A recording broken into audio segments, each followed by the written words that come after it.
Picture this. You're on a romantic getaway, cozied up in a charming cabin, nestled in the mountains, far from the stress of everyday life.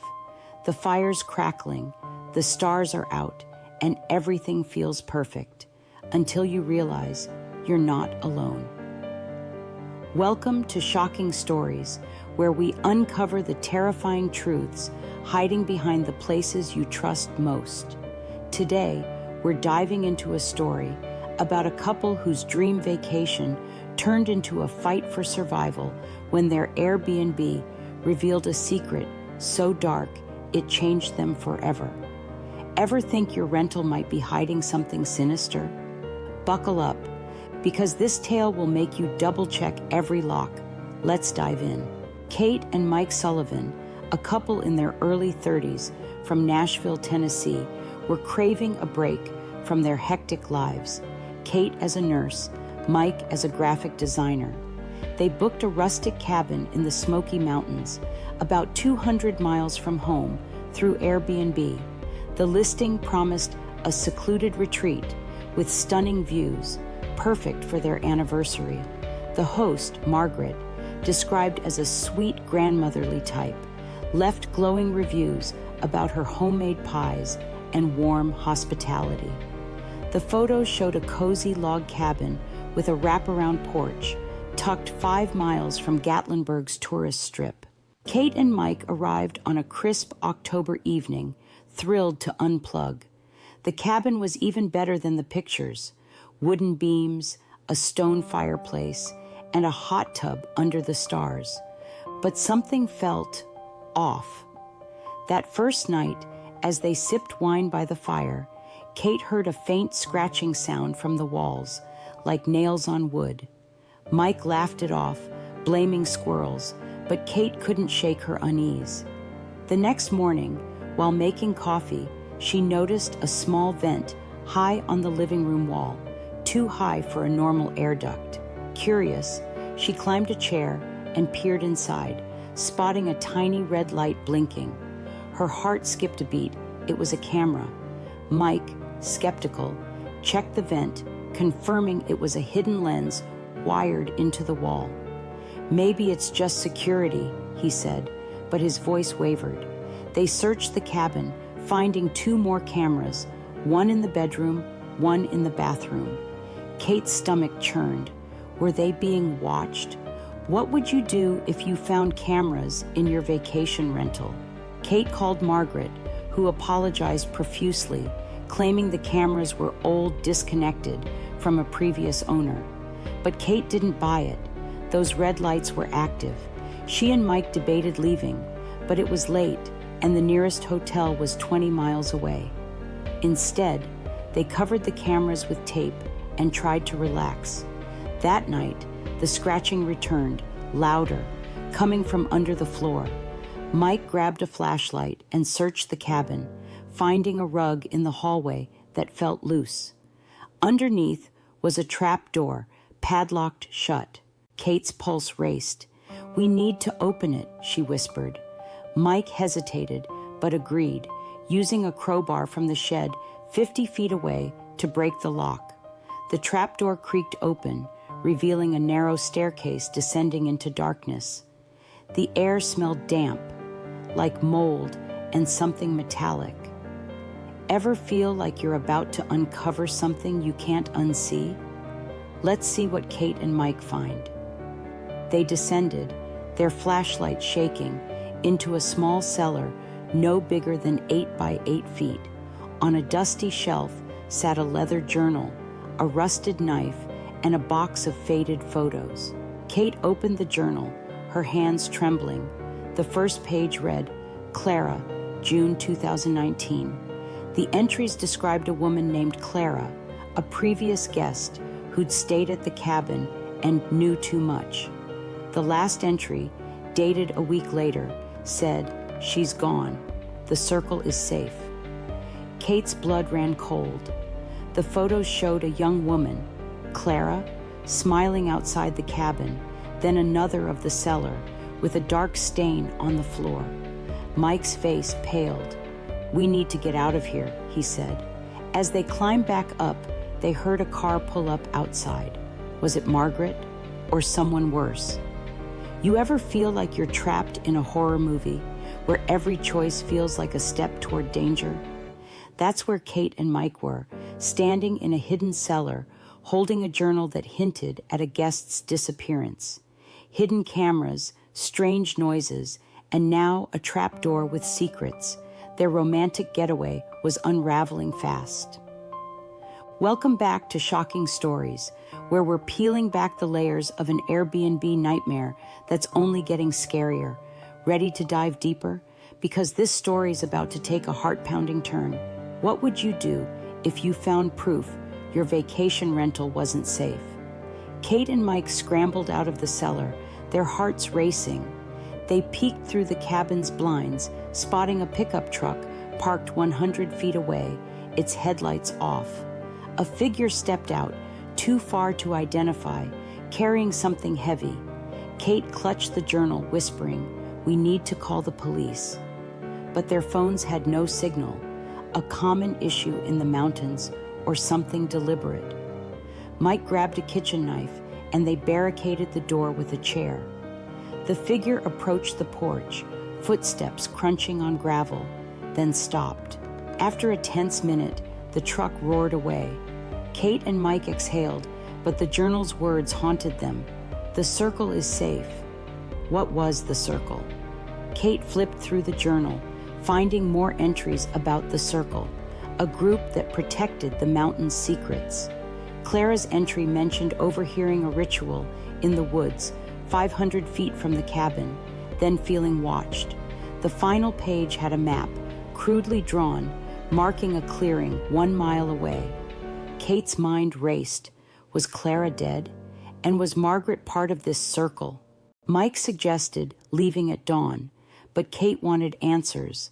They searched online using the cabin's spotty Wi-Fi, finding a 2019 news article about Clara Evans, a 26-year-old who vanished while vacationing in the Smokies.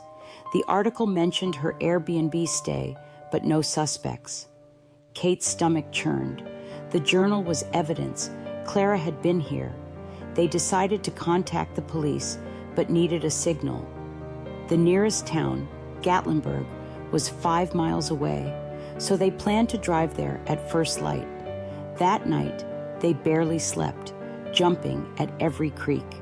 Around 2 a.m., the scratching returned, now from the attic. Mike climbed up, finding only cobwebs and a small box with a symbol carved into it, a circle with a crescent moon. Inside was a photo of Margaret with a group of people in robes standing in a forest clearing. Kate's hands shook. "This isn't just Margaret," she said. "It's a cult." Mike wanted to leave immediately, but Kate insisted on taking the journal and photo as proof. As they packed, a knock at the door froze them.